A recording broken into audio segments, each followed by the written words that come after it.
I posted some extra homework examples with the slides for this chapter. Um, these are maybe a little bit more challenging, so I'm going to give you kind of a little bit more guidance than I did with the last chapter's problems. In this example, we have a 1 centimeter cubic box and the edges are aligned in the X, Y, Z axes, and it's sitting in an electric field given by 350 times X, that's the X coordinate, plus 130 times in the Y direction, newtons per coulomb.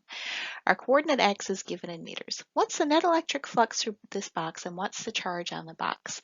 I'm not going to go through this problem number by number, but I'm going to try and give you all the information you need to solve it and give you enough of the steps so that you can follow everything along. So first I'll draw my box. It's in the X, Y, Z coordinate system. I'm putting one of the origins at the corner. There's X, there's Y, there's Z. So we know that electric flux is given by the integral of E dot dA. Here our electric field is a variable, so we're certainly going to have to do the integral. And our cube has 6 faces, so we're going to have to do this 6 times, once for each face.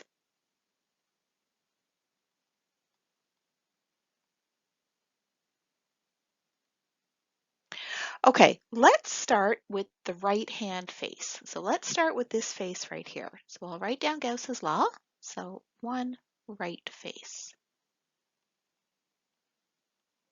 And why don't we even just shade that in so we remember what we're talking about. So there's the right-hand face. Let's write down Gauss's law. Net electric flux is the integral of E dot dA. What are we going to put in for our E value? Well, E is equal to 350 times X plus 130. That's in the J direction, newtons per coulomb. X is equal to the X coordinate.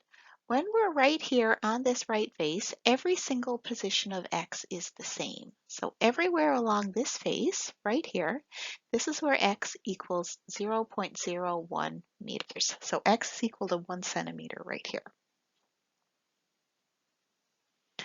So our electric field vector then is equal to 350 times 0.01, which is going to give us 3.5, plus 130 J hat newtons per coulomb. So our electric field vector is 133.5 J hat newtons per coulomb. Okay, there's our electric field vector.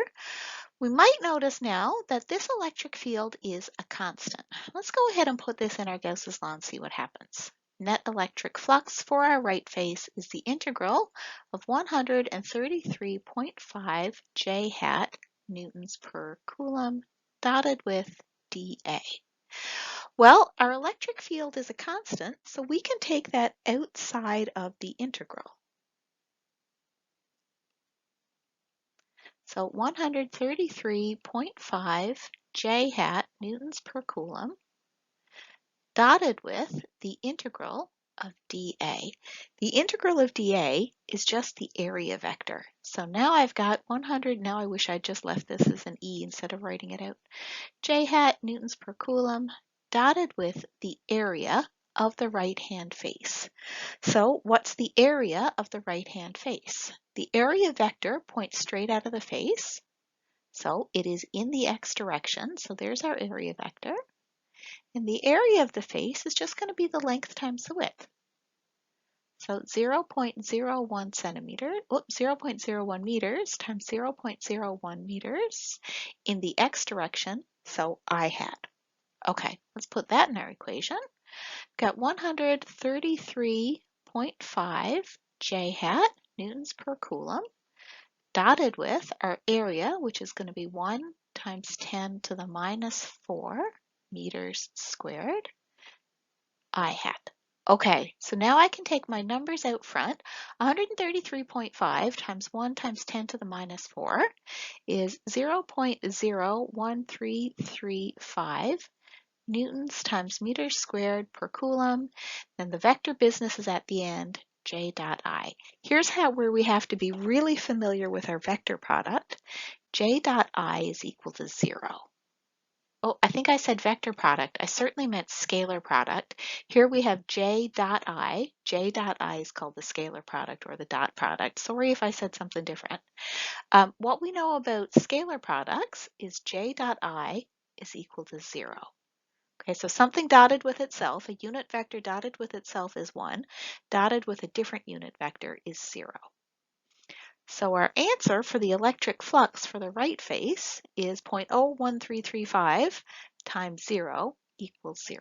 So the net electric flux through the right face is equal to 0.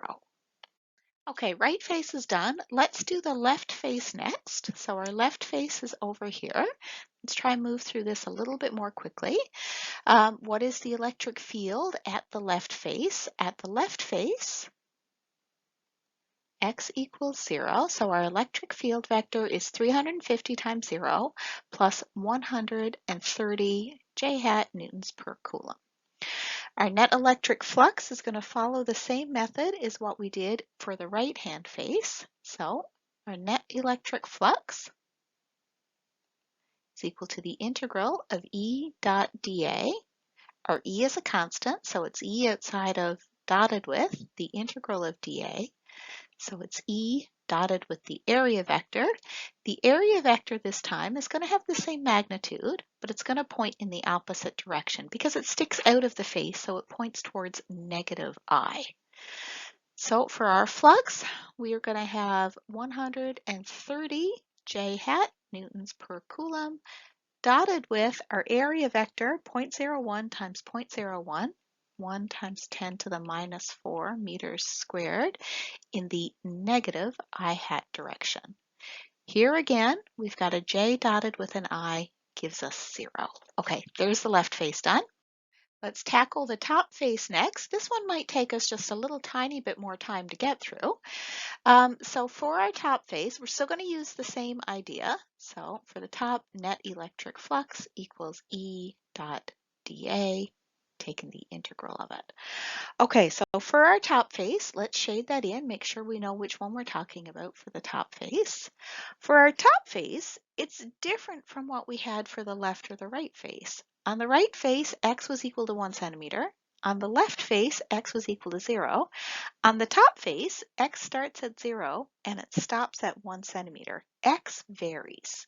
So if we write down our expression for electric field, E equals 350x plus 130 j newtons per coulomb, we have to remember that x varies, and it varies from 0 to 0.01 meters. Okay, so x is not a constant here. So that means electric field cannot come out front of our integral, and we're going to have to integrate with respect to the area. So let's remember what dA stands for. dA is an area element. It's a little bit of the area, and when we add up all of the dAs, we get the total area. So it's an element of area A. For my element of area A, I'm going to pick a rectangle that extends over the entire length of my cube, the entire top face. So that's what I'm going to call my dA. And I like this one because if I add up all of the strips along the entire face, ultimately I'm going to cover the entire thing and I will get the complete integral. So my dA is a vector. It points straight up. The direction is in the up direction. That's j hat, the same as y.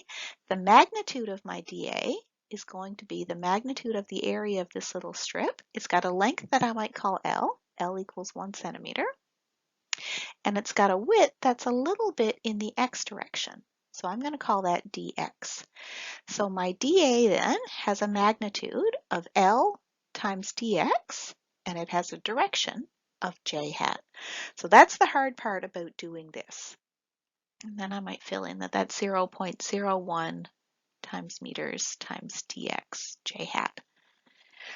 Okay, let's put this in our integral now, and this is going to be an integral that's not too hard to deal with. Our net electric flux is equal to the integral of the electric field, 350 times x, plus 130 j hat. I think just for convenience, I'm going to drop the units at this point, just so it doesn't get too messy, times 0.01 dx in the j hat direction.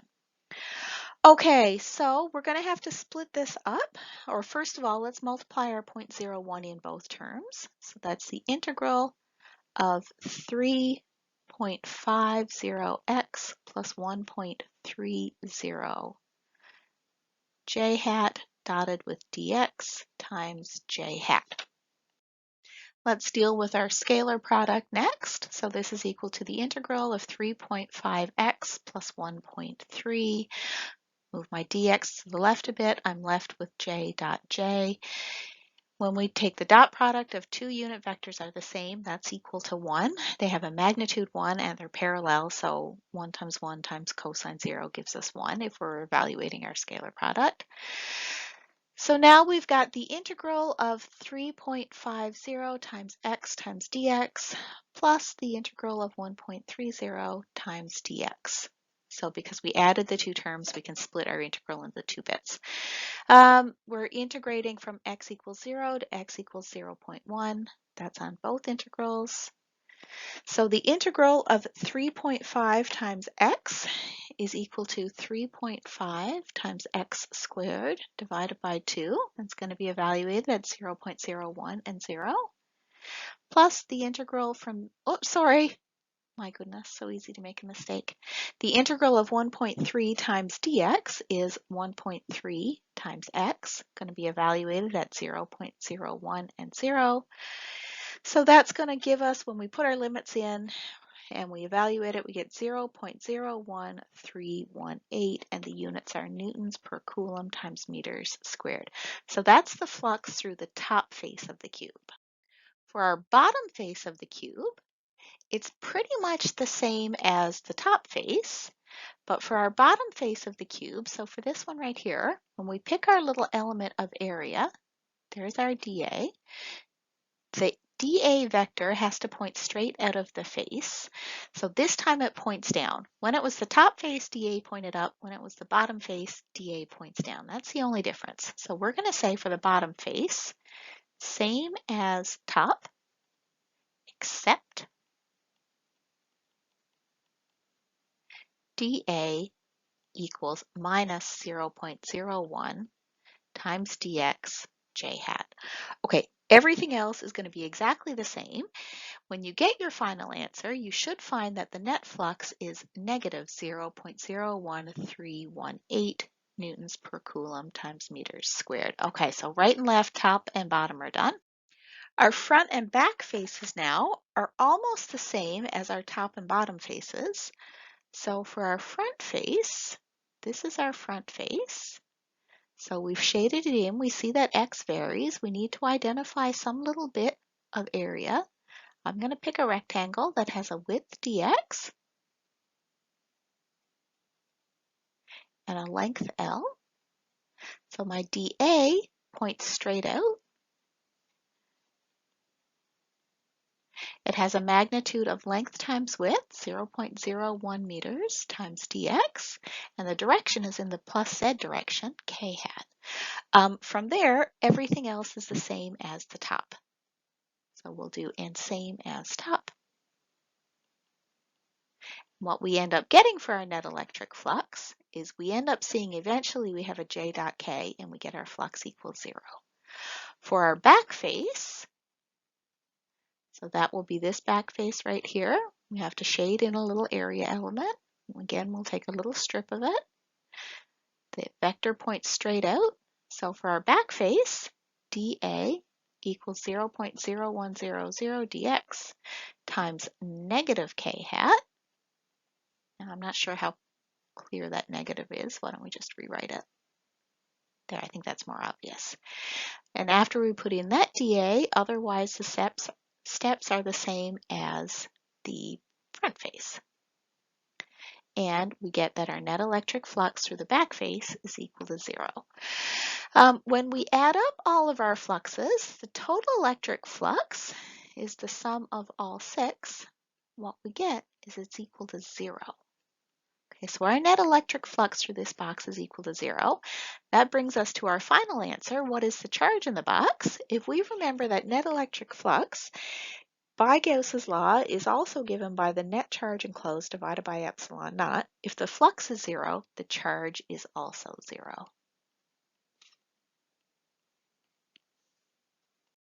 We have another extra problem now that builds on a homework problem that we had in a previous lecture. We have a long insulating cylinder. It has a charge on it, and that's uniformly distributed. And around this insulator is a conducting cylindrical shell. We know the inner and outer radii, and that conductor is charged as well. So we have a cylinder surrounded by an insulating cylinder surrounded by a conductor, and both things are charged. We're asked to figure out some things about the charges in the electric field. Let's start with a picture. I've preloaded a diagram here just so that it's nice and neat and easy to look at. By all means, you can draw your own by hand. So it's just for an illustration. So our insulating cylinder is here in the middle. That's the blue one. Our insulating cylinder has a radius r, and r is equal to 5 centimeters. It's a charged cylinder, and we know the charge density. We see that the charge density is given in units of coulombs per meters cubed. That makes it a volume charge density, so it has symbol rho. So this bit is our insulator, and we know that the charge density of our insulator is 300. Oh, hang on. I was going to write 300 microcoulombs, but why don't I just write down the number that was given? 3.00 times 10 to the minus 4 coulombs per meters cubed. Cubed because it's a volume charge density. Okay, the insulator is concentric. It means it has the same centers with a conducting cylindrical shell. So this bit right here is the cylindrical shell. Picture it like a paper towel roll maybe, or a rolled up sheet of paper. So that's what this likes, and there's a solid core inside. The cylindrical shell has an inner radius. So from here to here, that's Ri, and it has an outer radius that's called Ro, and those numbers are given in the problem. Ri is 7.5 centimeters, Ro is 8 centimeters. The conductor is also charged, so this bit is the conductor, and we're given the linear charge density for the conductor. We see that that has units of coulombs per meter. So that's lambda equals minus, negative charge there on this one, minus 4.25 times 10 to the minus 6 coulombs per meter. Okay, now we've got our setup nice and clear. We'll get started on part A. For part A now, we're asked to find the inner and outer surface charge densities on the conductor. So these are surface charge densities. What we're trying to find is sigma, and that's going to be the charge, Q, divided by the area. So let's make sure we understand what's happening. Our insulator, and we have here on the left a 3D view. It's probably easier to look at a 2D view. So our insulator is full of positive charge. Let's just represent that with a few pluses. It's uniformly distributed over that whole volume. And our conductor also has some charge, but let's think about what's happening in the conductor. In a conductor, charge is free to move around. If this insulator is positively charged, then some negative charges are going to be attracted to this inner surface. So what's going to happen is that on the inner surface of the conductor, we're going to get some negative charge. Okay, those are all minus signs. The amount of charge, let's call that Q, and let's put an I on it for inner surface. Qi equals charge on inner surface of conductor.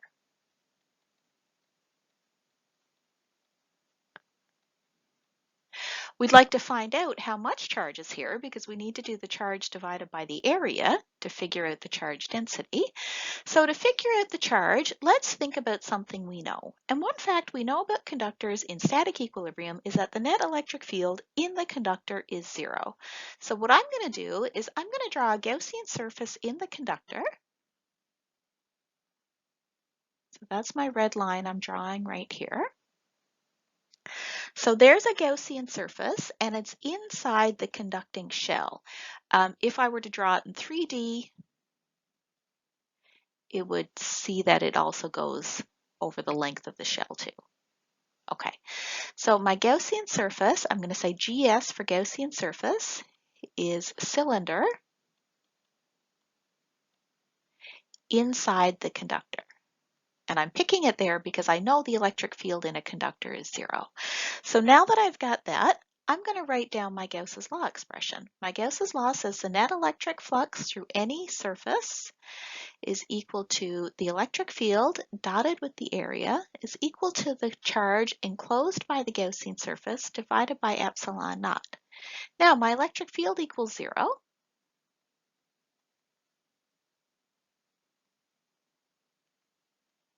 That tells me that my Q inside must be equal to 0. So the net amount of charge inside this red dotted line has got to be 0. So my total charge has to be 0. So let's think about what that means. So Q in is the total charge inside the Gaussian surface. That's equal to, let's add up the things that have charge. The inner surface of the conductor has charge, so it's equal to the charge on the inner surface, and the insulator has a charge. So now we have to put all these things together. We know that the Q inside is equal to 0. We're trying to find the Q on the inner surface. So the last bit we need to solve this puzzle is how much charge is on the insulator. So now on this slide, I've just copied all of the previous slides, so we have all of our information together. The charge on the insulator is going to be the charge density times the volume of the insulator. The volume of the insulator is given by pi times its radius squared times its length. And let's call that length L. Okay, these are numbers that we know. So we can fill that in here. I'll just wait one more step. So now from this expression, I'm going to solve for the charge on the inner surface. Charge on the inner surface is the net amount of charge enclosed by the Gaussian surface. Take away my charge on the insulator equals 0 minus my charge on the insulator equals minus rho times pi times r squared times L. Okay, so my Q inside then, my Q on my inner surface, Qi is going to be minus rho times pi r squared L equals minus, my rho is equal to 3.00 times 10 to the minus 4 coulombs per meter cubed times pi times r squared. R was 5 centimeters, 0.05 meters squared times my length L. I don't have a length, I'm just going to leave that as L for the moment. So there's my charge on the inner surface. I'm asked to find the charge density. My charge density sigma is going to be my charge on the inner surface divided by the area of the inner surface. Okay, here's where this L is going to get taken care of.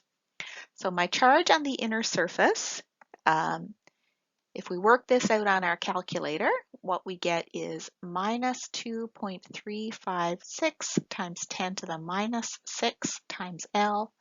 My area of my inner surface is the area of that cylinder. It's 2 pi r. So we're talking about sigma equals Qi over area of the inner surface equals Qi divided by pi, 2 pi r, radius of the inner surface times the length. Okay, so 2 pi r times the radius of the inner surface, we were given that that was 7.5 centimeters. 0.0750 meters times the length L. So we see that our L's cancel and we're left with our charge density equals minus 5.00 times 10 to the minus 6 coulombs per meter squared, or minus 5 microcoulombs per meter squared. This is an area charge density because it's charge over area. So there's my charge density on the inner surface. Next we'll do the outer surface.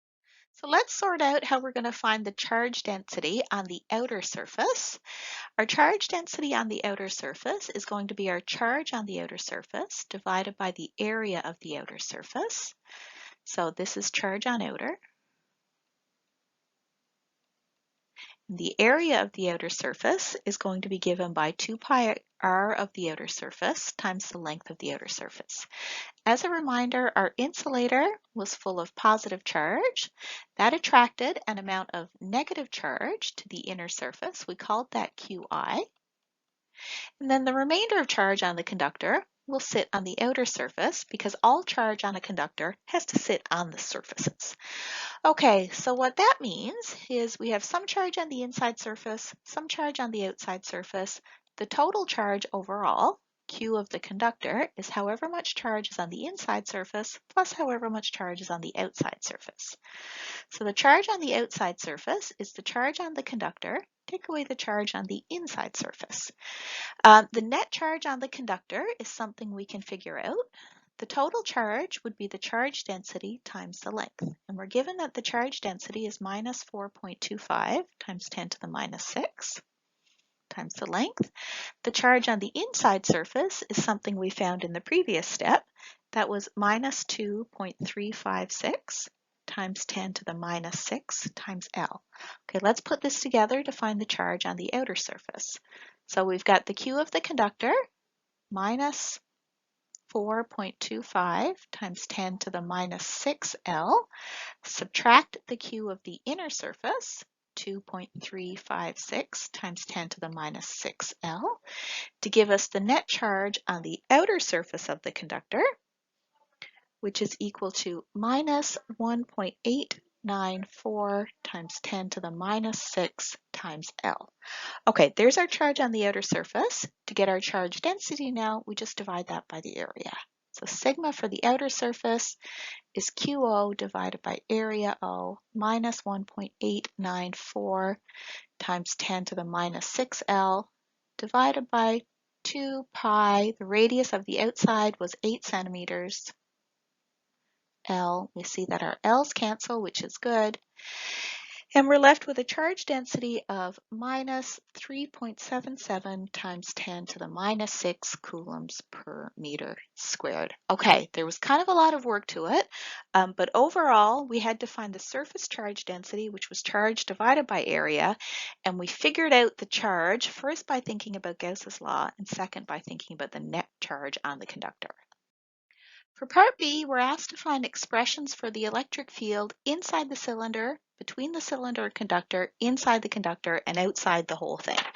So for this part, we know we're going to use Gauss's law. Net electric flux is the integral of E dot dA equals the charge enclosed by our Gaussian surface divided by epsilon naught.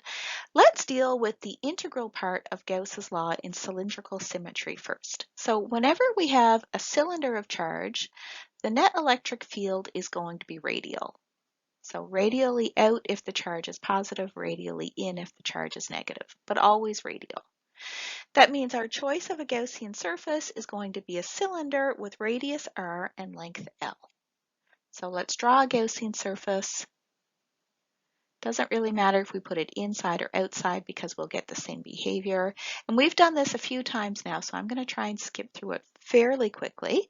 Our net electric flux is going to have three terms. Net electric flux through the front, plus the net electric flux through the back, the two faces of the cylinder, plus the net electric flux through the wall of the cylinder. The net electric flux through the front face of the cylinder is going to be the integral of E dot dA. Our front face is this, oops, meant to grab my laser pointer. The front face of the cylinder is right here.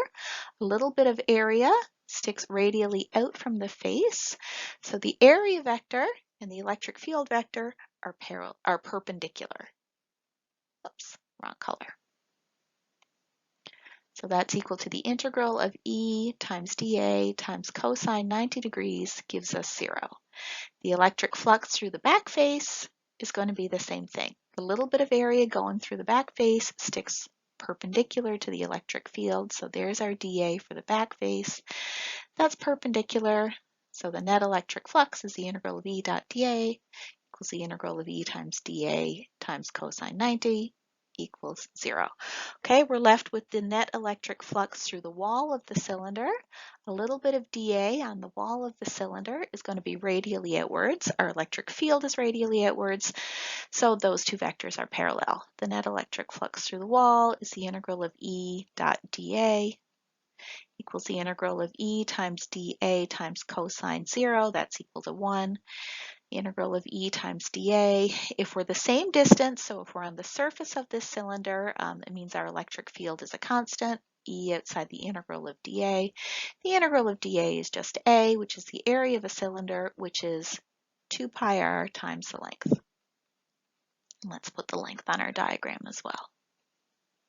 So the net electric flux through a Gaussian surface, which is a cylinder, let's just write that down. Our net electric flux is going to be E times 2 pi r times the length. So that gives us this side of Gauss's law. The next bit we have to do is for each of the 4 spots, let's find the Q enclosed, put it in Gauss's law, and solve for the electric field. So let's start with inside the insulating cylinder. Remember, R is the radius of our insulating cylinder. So now for this part, we draw a Gaussian surface, which is going to be a cylinder of length L inside our insulating cylinder. Okay, so this has radius R, it has length L. If we want to find the charge enclosed, which is what we have to do to keep going with our equation, so we have to know Q inside. To find Q inside for R less than the radius of the cylinder, Q in is going to be the density times the volume, and we know the density, so it's density times volume. The volume of our Gaussian cylinder is pi times r squared times the length of the cylinder. So now let's put our terms together. This is Q inside, this is our net electric flux. So our net electric flux is E times 2 pi times r times the L. That's equal to our Q inside, rho times pi r squared L. And then we divide that by epsilon naught. We've got pi on either side, they divide through, L divides through, got an r on the left and r squared on the right. So this simplifies to our electric field inside the cylinder is equal to rho times r divided by 2 epsilon naught, and our direction is going to be radially outwards because that charge is positive. If you wish, you could fill in some numbers here. You could fill in your rho and your epsilon naught. I think I'll stick with symbols just because it's a little neater to look at.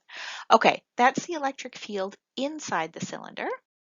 Next, we want to find the electric field between the cylinder and the conductor. So let's draw a Gaussian surface. You could draw this in 2 dimensions if you prefer. I think I'm going to try and stick with the 3D. So we'll draw a Gaussian surface, which is a cylinder. It has radius r and length L. Our Q inside is going to be the net charge on the insulating cylinder, which is inside. So Q in is equal to density times V. V is the volume of the insulator inside the Gaussian surface. Okay, so that's rho times pi times the radius of the insulator squared times the length. Put this in our Gauss's law, the net electric flux is E times 2 pi r times L. It's equal to Q inside the Gaussian surface divided by epsilon naught. Get a little cancellation going on here. Looks like only our pi's cancel this time. We solve for E. Oh wait, our L's canceled as well. Miss those. Our electric field then, we divide both sides by 2r, gives us rho times r squared divided by 2 epsilon naught times 1 over r. Because our charge inside is positive, the electric field is radially outwards at this point. Okay, next. Next one is the easiest. So we want to find the electric field inside the conductor. So Ri is the inner radius of the conductor. Ro is the outer radius of the conductor. If we were to draw our Gaussian surface as a cylinder between the inner and outer surface, we would see that it is exactly inside the conductor. So for Ri less than R less than Ro, we know the electric field equals 0 because it's in a conductor, in static equilibrium. Okay, that bit's done. Our last bit now is to find the electric field outside everything. So let's draw a Gaussian surface. And let's pick our Gaussian surface to be a cylinder that's outside everything, outside the conductor and outside the insulator. Gaussian surface has a radius of r and it has a length of L. We'd like to know the net charge inside. The net charge inside is however much charge is on the conductor plus however much charge is on the insulator. The amount of charge on the conductor is the charge density times the length. The amount of charge on the insulator is the charge density times the volume. Okay, so that's lambda times L plus rho. The volume of our insulating cylinder is going to be pi times the radius of the cylinder squared times L. Let's put this in our Gauss's law expression. The net electric flux is E times 2 pi r times the length equals our net charge enclosed, which is lambda times L plus rho times pi times r squared times L divided by epsilon naught. We only get a little bit of cancellation here. If we divide both sides by L, we have that in every term, so they cancel. Then we'll divide both sides by 2 pi r. We see that our electric field is lambda plus rho times pi times r squared divided by 2 times pi times epsilon naught outside of 1 over r. So there's our electric field. The direction of our electric field, overall the net charge is negative, so the direction of the electric field is going to be inward because the net charge is negative. For part C, you're asked to find the electric field at different spots. This is a straight up plug and chug. So for our first one, and I'm not going to work through all these numbers for you, for the first one that's inside the cylinder, the electric field is 5.08 times 10 to the 5 newtons per coulomb, and it points outward. The second one is in between the conductor and the insulator. There we've got an electric field of 7.06 times 10 to the 5 newtons per coulomb, radially outward. Third one's pretty easy. That's inside the conductor. That's where your electric field equals 0. And the fourth one is outside everything. And that's where your electric field is equal to minus 3.41 times 10 to the 5 newtons per coulomb. Because it's negative, it points radially inward. For the last bit, we're asked to draw the electric field. So let's put on our axes. We'll put our distance on the horizontal. We'll put our electric field on the vertical. The spots of interest are the radius of the insulator, the inner radius of the conductor, and the outer radius of the conductor. Okay, first bit, if we're inside the insulator,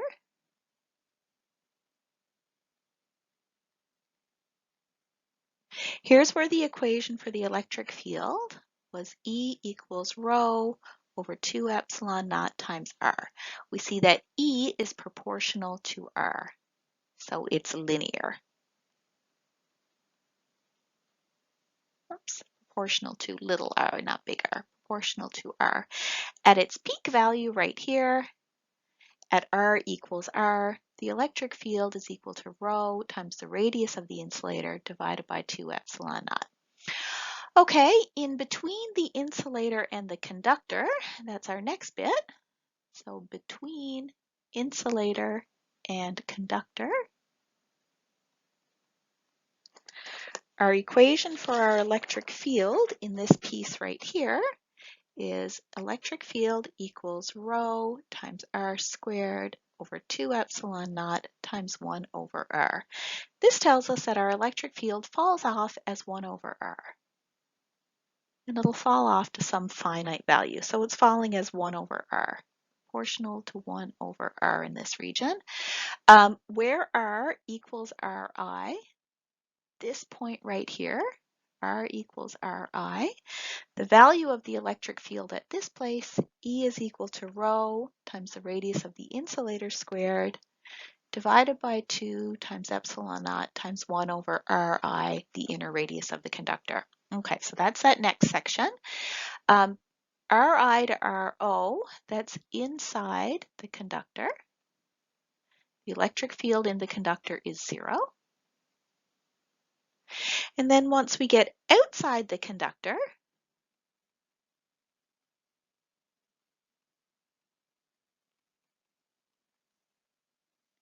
our electric field now jumps. And we know the expression for the electric field outside the conductor So for this part out here, E was equal to, oh, why don't I stick to red here for that?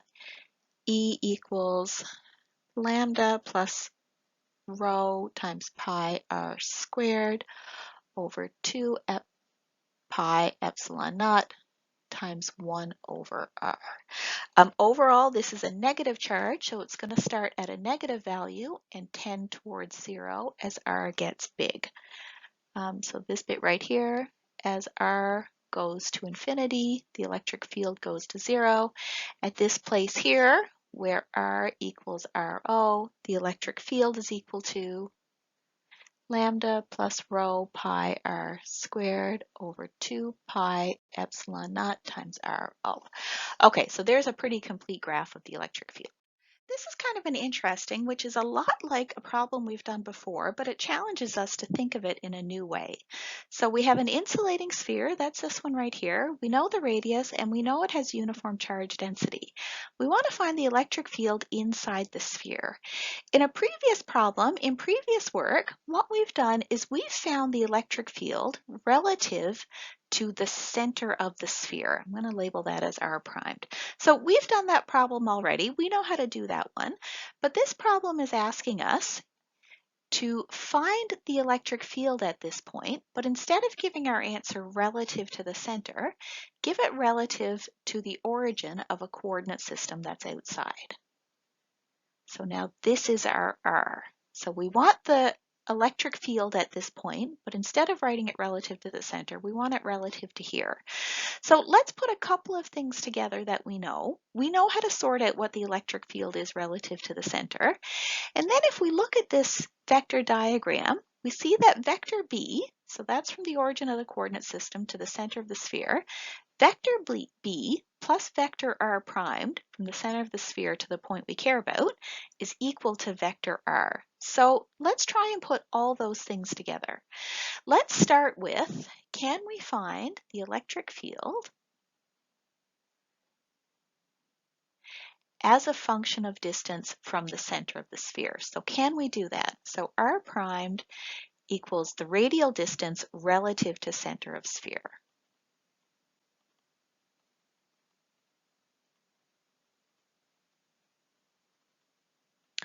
To do that, we're going to use our Gauss's law. Well, why don't we write down our other condition too? Okay, so then to get E as a function of R, we'll remember that we can see that B plus R primed equals vector R. Okay, we're going to put all that stuff together. So let's find the electric field first. We're going to zip through this pretty quickly because we've already done it before. So we have our sphere of charge. We'll draw a Gaussian surface inside. The radius of our Gaussian surface is r primed.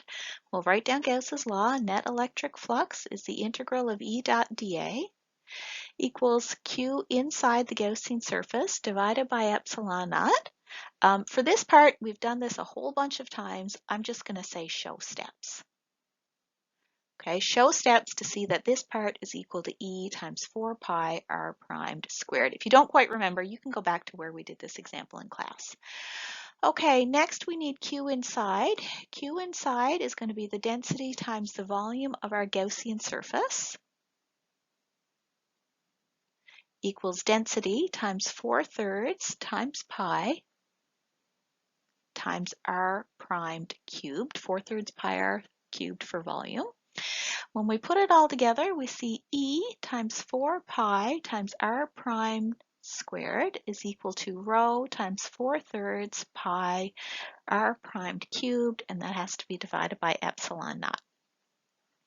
That gives us a magnitude of our electric field, so we'll divide both sides by 4 pi r primed squared. It leaves us with rho times r primed divided by 3 times epsilon naught. There's the magnitude of our field.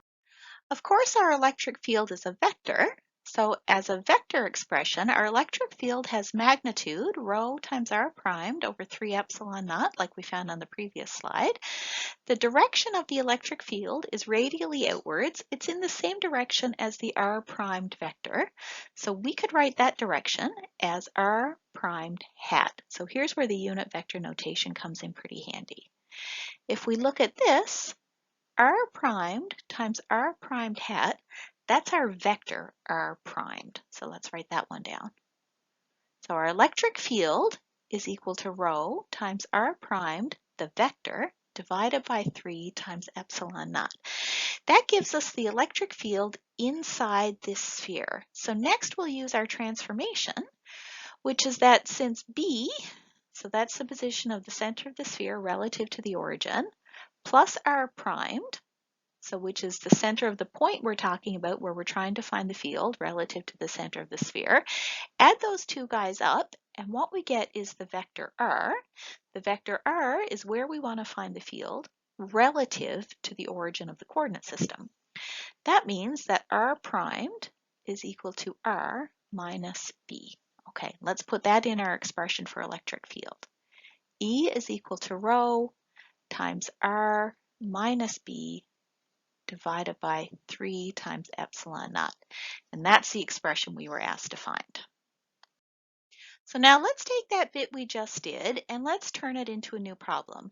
Let's say we have an insulating sphere with radius r, so a great big sphere, and it has a hole that's off center. So this is kind of an interesting idea. Find the electric field inside the hole. So we want the electric field in here. So the first way we're going to think about this is how could we make this structure? So the way to make this structure, the way to make a sphere with a hole in it is we could take a solid sphere, so a solid sphere, and we could drill a hole out of it. So we could drill out a small sphere. What that would look like in terms of a picture is to get this structure, so there's our hole, the little shaded in bit, we would have to take this solid sphere and we would have to subtract, we would have to drill out this little bit. So if we took that away, then that gives us, maybe I shouldn't shade that in because that's a solid bit that we're going to take out. So if we take this solid sphere right here, and if we remove this piece, then that leaves us with this structure right here. So what that means is that the electric field of this structure is going to be the electric field of the solid sphere. Take away the electric field of the small sphere. Okay, hopefully that makes sense as a strategy. So to get the electric field of this spot right here, we'll find the electric field right here and we'll subtract the electric field of this one. So let's just recap that once more with slightly nicer pictures. So here's our sphere with the hole drilled out of it. We'd like to find the electric field somewhere here inside the cavity. So this structure, the electric field of this structure, is equal to the electric field of the solid sphere right here at the same place. And then what we want to do is subtract the electric field of this little one that we've drilled out at the same place. Okay, so hopefully this is making sense as a strategy. So E of the solid sphere, take away the E of the small sphere, gives us the electric field right inside this cavity because this is where we've drilled that hole out. So we take this field, subtract this field, it leaves us with this field. Okay, so let's start right here. We know how to find the electric field of a solid sphere, and let's do that on the next slide. So for our solid sphere, that'll be our starting point. We'll write Gauss's law. The integral of E dot dA is equal to Q inside our Gaussian surface divided by epsilon naught. Our Gaussian surface will be a sphere with radius r. The integral of E dot dA equals, we'll show all the steps like we did in the lectures, and we'll find that that's equal to E times 4 pi r squared. If this were a test question, you would certainly have to write out all these steps and show all that detail. For our Q inside, that's the net charge enclosed by the Gaussian surface, so that's going to be the density times the volume of the Gaussian surface. That's equal to the density times 4 divided by 3 times pi times r cubed. We put this together, E times 4 pi r squared equals the charge divided by epsilon naught. 4's cancel, pi's cancel. We're left with our electric field is equal to rho times r over 3 times epsilon naught. That's kind of a familiar result, so we went through it a little bit more quickly. The direction of the electric field is radially outwards. It's in the same direction as r. So to make our E a vector, we have to put it in the r hat direction. And then we recognize that this is the vector r. Okay, so let's write down that result. So our electric field of our solid sphere as a function of position relative to the origin r is equal to the charge density times that vector relative to the origin divided by 3 times epsilon naught. There's our electric field vector for the solid sphere. Our electric field of our small sphere, we can recognize that we already solved this problem in the previous question we did. So vector B gave us the distance to the center relative to the origin, and vector r was from the origin to where we wanted to find the electric field. This is exactly what we did in this problem back here. So we've got exactly the same result. The electric field of the small sphere is density times r subtract b divided by 3 times epsilon naught. Okay, now we just have to put it together. So now to finish, we know that our electric field of our sphere with the hole taken out is equal to the electric field of the solid sphere. Subtract the electric field due to the little hole that we drilled out.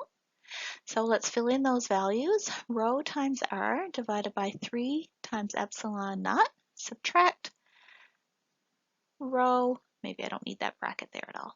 Rho times r minus b divided by 3 times epsilon naught. So that's equal to rho over 3 times epsilon naught outside of r minus b. So the result is the electric field of that structure is equal to rho times b divided by 3 times epsilon naught. And remember, b is our vector that takes us from the origin of our coordinate system to the center of the little hole. That's what B stands for. What's super interesting about this result is that the electric field in this cavity is actually a constant. It depends on rho, charge density, that's constant, B, the position vector to the center, divided by 3 epsilon naught. So that's kind of a neat result. So our electric field inside that cavity is a constant. So let's do another example that builds on something we did in the lectures. Here we have an insulating hollow sphere. In class we had a solid sphere. And in our insulator, the volume density is variable. It's equal to alpha divided by r. We're going to try and find the electric field inside the insulator. So let's start by writing down Gauss's law. The net electric flux is the integral of E dot dA. It's equal to the charge enclosed by our Gaussian surface divided by epsilon naught. Let's draw a Gaussian surface. We'll make it a sphere with radius r. We'll make sure it's inside the insulator because that's where we're trying to find the electric field. Our electric field, because of our spherical symmetry, the electric field is radially outwards everywhere. So it looks something like this. When we do our integral of E dot dA, dA is a little area element on our Gaussian surface. It's radially out, so it's parallel to the electric field. E dot dA is E times dA times cosine 0. That's equal to 1, so we've got the integral of E times dA. E is a constant if we're on the same distance from the center everywhere. We've got E times the integral of dA gives us E times A. A is the area of our Gaussian sphere, which is 4 pi r squared. Okay, so there's our integral part dealt with. What about our Q enclosed? In order to finish our Gauss's law, we need to know how much charge is inside this Gaussian surface. It's not totally simple because the charge density is variable. So to find the total charge, what we're going to have to do is break our surface into a set of shells. So if we find the amount of charge in this little shell, add it to the charge in this shell, and add it to the charge in this shell, and so on, we'll end up with the net charge. So any one of these little shells is going to have net charge dq. So our Q inside will be the sum of all the charges on each of those little shells. The charge on each little shell is going to be the charge density times the volume. Since it's a little shell with a little bit of charge, it has a little bit of volume dV. This little bit of volume dV is equal to the area of each little shell. And I'm going to say each little shell is going to be at a distance of r primed. So the area of each shell is 4 pi times r primed squared times the thickness of each shell, which is going to be dr primed because it's a little bit in that direction, dr primed. Okay, let's keep going. Rho, our charge density, is alpha divided by our radial position, r primed. That's times 4 times pi times r primed squared, dr primed. Let's take our constants out front, so that's 4 pi alpha outside of r primed squared divided by r primed to give us r primed. That's integrated with respect to r prime. The limits of our integral, we start at our charged surface, so we start where r equals a, and we stop at the surface of our Gaussian surface, so that's at r primed equals r. So we've got 4 times pi times alpha. The integral of r primed is r primed squared over 2. That's going to be evaluated at r and a. So that's going to be 4 times pi times alpha, r squared over 2 minus a squared over 2. Okay, that's the net charge inside our Gaussian surface. Let's put it all together with Gauss's law. The integral of E dot dA is E times 4 pi r squared.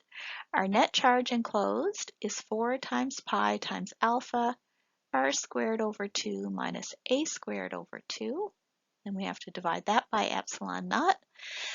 Let's see what we can divide through by. We've got a 4 on both sides, divide by 4. We've got pi on both sides, divide by pi. Let's solve for E then.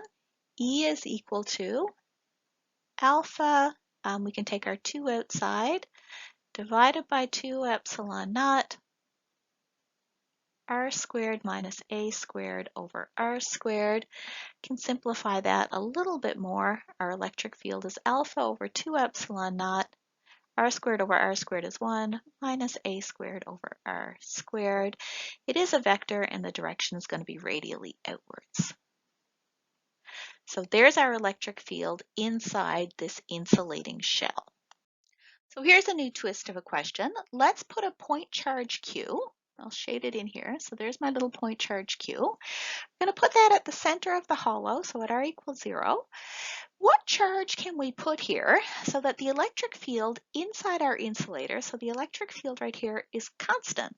Okay, that's an interesting question. So here's an expression for the electric field due to the shell itself. What we want is to take the electric field due to the shell, add it to the electric field due to our charge Q, and we want our answer to be a constant value. Okay, so for our new setup here with the point charge, our net electric field E total, equals E of the point charge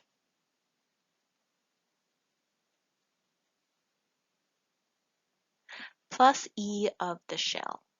Okay, everything is going to be radially outward, so I'll just deal with magnitudes for a little while. My E total is going to be E of my point charge. E of a point charge is 1 over 4 pi epsilon naught times Q divided by r squared. So that's a result we're familiar with. Let's add on the E of the shell, which is alpha over 2 epsilon naught, 1 minus a squared over r squared. Okay, so this would be the same as 1 over 4 pi epsilon naught q over r squared plus epsilon or alpha over 2 epsilon naught minus alpha a squared over 2 epsilon naught r squared. All right, I think the first thing I'll do is I'm going to group my r squared terms. So this electric field now is I can take 1 over r squared. That's outside of 1 over 4 pi epsilon naught times q, subtract alpha a squared over 2 epsilon naught. And then I still have to add on that constant term, alpha over 2 epsilon naught. Okay, let's look at this result right here. This is the magnitude of the electric field inside the insulator.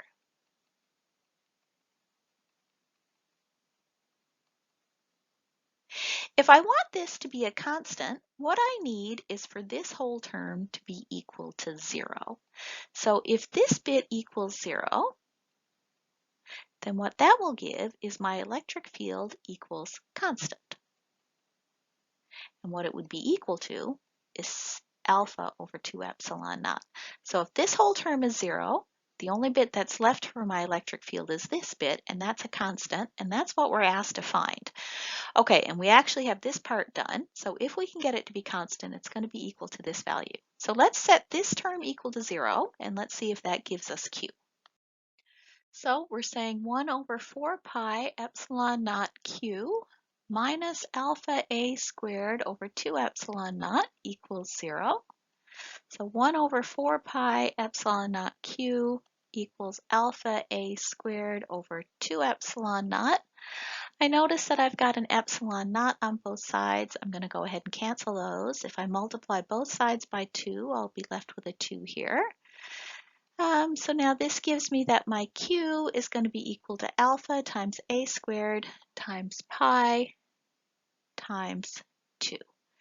So if this is my charge, if I put this in for Q in this expression, this is going to give me 0, and my total electric field will be alpha over 2 epsilon naught. The direction would be radially outwards.